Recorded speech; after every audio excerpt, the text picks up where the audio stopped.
If you're new to model railways and want to know everything there is to know about the hobby, then you've come to the wrong place.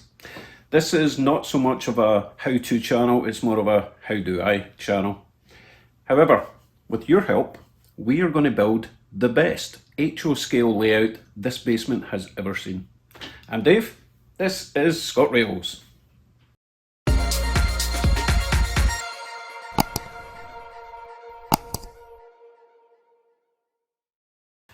Hello YouTubes, ever since I was about 5 years old I've wanted to build a model railway.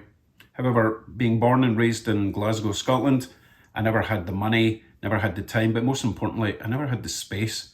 We moved to Canada 10 years ago and they have this thing called basements. I don't know why I'm doing that. So now I have the space, got a little bit of money, got a bit of time. So let me reveal my master plan for building my dream layout. I'll give you a quick tour of my basement to let you know why and where I'm going to be building my layout. I built this entire basement about 2 years after we moved to Canada without any knowledge of how everything worked, but I think it turned out okay. So obviously we've got a bathroom there, utilities in there, and this was originally going to be where I was going to build the model railway, but it's really not big enough. And then we thought maybe I could build it over here in the office area, but again, not really big enough. But my wife kindly offered to let me have the main room in the basement. This has gone through many different incarnations. It was a spare bedroom. That's actually 2 twin beds. We got a futon there. And it was a gym room, as you can tell by all the gym equipment that never gets used. That's leaving us all soon. But this room should be perfect. This is a temporary board that I set up just to relearn everything that I had forgotten.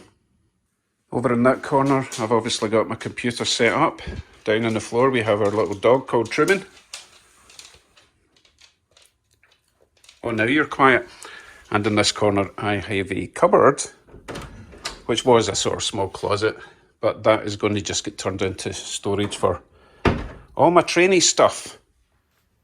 So where do you start?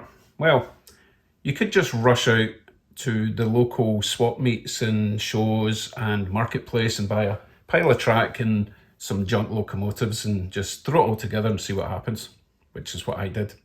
What you should do is make a plan, which is what I've now done over the last week. Let me walk you through a very basic plan. The first step, I would say, is deciding what scale of model railway you want. That's obviously going to be partly limited to how much space you have, but if you're obsessed with HO or 00 scale like I am, I just have to make it work whatever space I'm in. Obviously with an N scale, that wee tiny one, you can pretty much have half the amount of space you would need for an HO scale. I can't see N scale, it's far too small. I need reading glasses. Most people my age are going to have not the optimum eyesight, shall we say. O gauge, you need a lot of space. So as I say, I'm going for HO scale. Step 2, where are you going to be able to build your layout? Is it going to be a loft? Is it going to be a spare room? Is it going to be a basement? Is it going to be a shed? All these options are going to have their own advantages and disadvantages. For example, the shed idea, if it's away from the house, you might have damp problems and power problems, that kind of thing. But I know in the UK, you're more likely to have garden space to build a shed and have a layout than you would just have a spare room like in North America, where the houses are generally just a bit bigger. That's not a boast, that's just how it is. Sorry guys. So I have opted obviously for the basement, and especially this room is perfect because, as I said before, everything has been finished, all the wiring's done, there's no dust, there's no damp, there's air conditioning. It's perfect for me. Right, moving on to step 3. What kind of layout do you want? Do you want a point-to-point layout where you only basically need a shelf? You might have a platform at one side, a platform at the other side, and the train goes between each platform. Or you might have an industrial layout where you've got one industry at one side for goods to get collected and dropped off at another side. So that would be a point-to-point. Personally, I prefer a looping track because I can just sit for hours and watch a train go round and round and round, and maybe put a couple of stations, or you could do a combination of a looping track with some switching for some goods areas, but you really need a lot of space for that, which I think I'm going to have. So that's quite important to consider right at the start, as I say, switching point to point or a looping track. Next step, pretty important, is how are you going to power your layout. So when I was first interested in model railways, I hadn't heard, in fact, no one had invented DCC. Everything was DC. Quite simply, you have two rails, power wire goes to one wire, and the return or ground or earth or whatever it is goes to the other track. When you turn the power up, that dictates how fast your engine goes and how bright the lights get on a DC engine. There's really no control other than fast or slow, bright or dull. You can switch direction, but that's your limit. With DCC, if you don't already know, that gives you the ability to run multiple trains on the same track going towards each other if you want. And also the trains are individually controlled for lights and sound and all sorts of fancy stuff. The only prohibiting aspect of DCC was the cost, but you don't have to spend thousands on a DCC system, as I found it very recently. Bear in mind, I really just started this a month ago, and I've learned quite a lot about DCC systems. So with those basic steps, I have then decided HO scale, basement, looping track for me with maybe some switching, and DCC. But the good thing about DCC and DC, you can actually wire the track up very, very similarly, and you could switch between DC power and DCC power, never at the same time, not a good idea. But it does mean that if you've got old DC locomotives, you can still run them. And then when you either upgrade those locos or buy DCC locos, which are a lot more expensive by the way, then you would switch it over to DCC power. It's really important, don't be running them both at the same time. So let me show you briefly how I'm going to utilise this massive space as far as I'm concerned. The usable space I have is 13 foot across and 10 foot deep. I have drawn a highly detailed diagram of roughly how I'm going to build this. Looks like that. No CAD here. This is really just to get the concept in my head.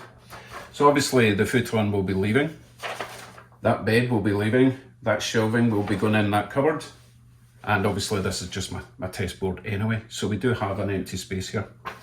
Okay, consulting the highly detailed diagram, I did start off just with a U-shape with a looping curve that goes all the way around and back, and then I decided I've actually still got space in the centre to increase the track length as well. But then I ran into a problem. Where do I keep all my rolling stock and locos and stuff without having to constantly go back and forward into a cupboard, re-rail them every time I want to use a different track? Then I came across a crazy idea called a helix. A helix is basically a spiral that will take your track either up or down, and then it will emerge at a different level, and that's where all my rolling stock and locos can live. So this centre section here, underneath this board here, will be a helix going down this way, and it will emerge underneath this side, and there will be a fiddle yard under the board on this side. Does that make sense? So how much is all this going to cost? Well, if you've got an endless supply of cash, huge disposable income kind of deal, then this really isn't the channel for you. I am Mr. Cheapy McCheapster, okay? Everything I've got here so far has cost me about $200. It's all used track. I got it in Marketplace, eBay, or at a local-ish train show that I went to a couple of weeks. However, there are going to be some things that you're going to have to buy new, like the structure to build your actual layout.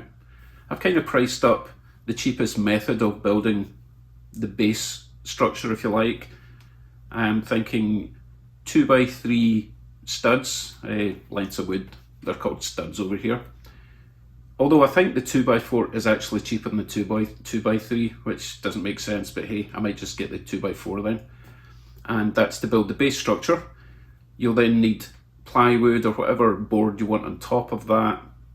A medium thickness plywood, I think, because I want it to be sturdy yet kind of flexible for doing rises and things. Also got the option of putting on that foam board for sound deadening insulation. I may or may not use that. I'll use it in some of the track. I'm not too bothered about the sound, because especially these days when you're adding like DCC with sound that's got diesel engines and horns, you're not really going to hear the clickety-clack of the trains and the whoosh sound that you used to get. But again, it doesn't really bother me. It is good, however, if you're wanting to scallop into the foam insulation to make ditches or little streams. That's really easy. Otherwise you would have to cut into your baseboard to make those ditches. That's worth thinking about. But what I've seen everyone seem to be using is the pink foam board. But in Canada, at least where I live, a sheet of 4x8 pink board is like $60, and I would need at least 3 of them. That's too much money. You can use the white foam board, but it's more like that polystyrene, and when you cut it, it goes everywhere, makes a horrible mess. There is a way around that. I'll get into that in a later video, how you can sculpt that much more finely.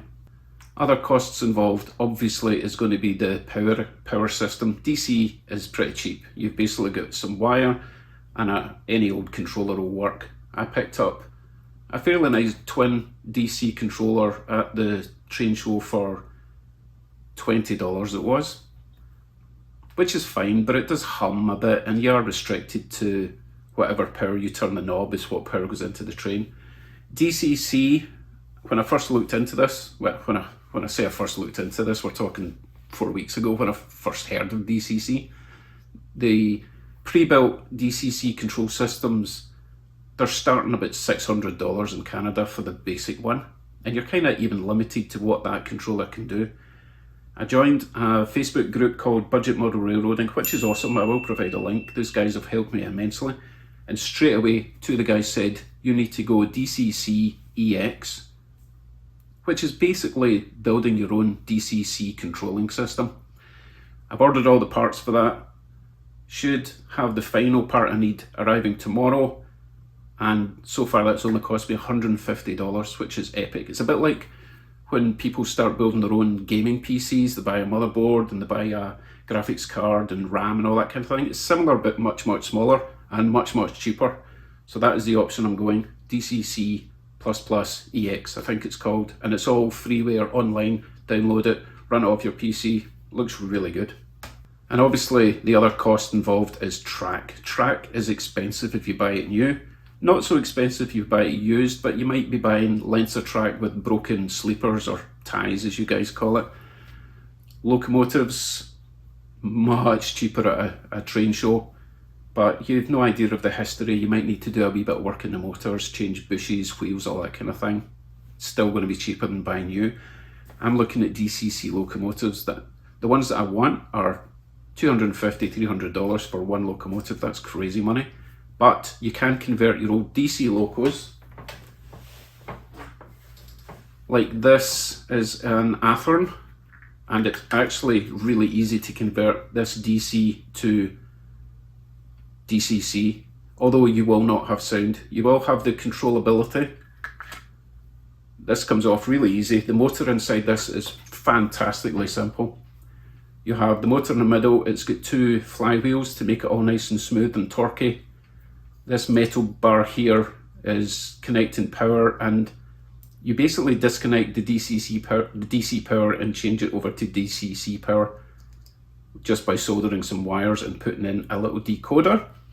Cheapest decoder I found is about $30, which I've got one coming tomorrow, and I'm going to convert this particular Norfolk Southern loco to DCC, and that will be a separate video, obviously.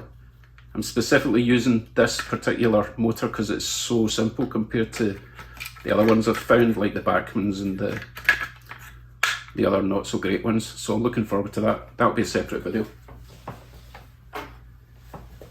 So I'm excited to get started. The first thing obviously I need to do is clear this room, prep for surgery basically.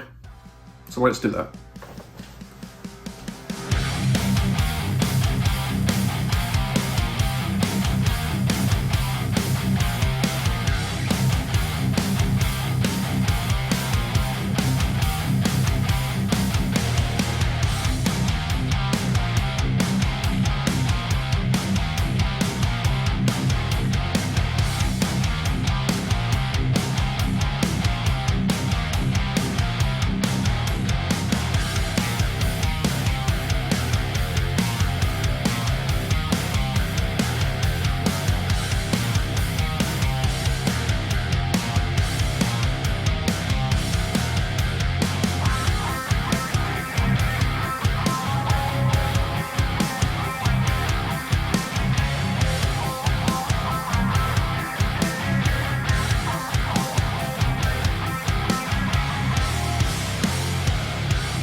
Do you see what I see? Base structure material. I was going to throw it out anyway. Wow, it's really echoey in here now. I said it's really echoey. Okay, that's about it for this video, because I need to go and buy some stuff. Building material stuff. I better do a list. If you've made it this far and you want to see how I progress with this layout, or you've got any helpful advice and tips, or even unhelpful tips, leave a comment, subscribe. But for now, I must depart. See what I did there? Bye for now.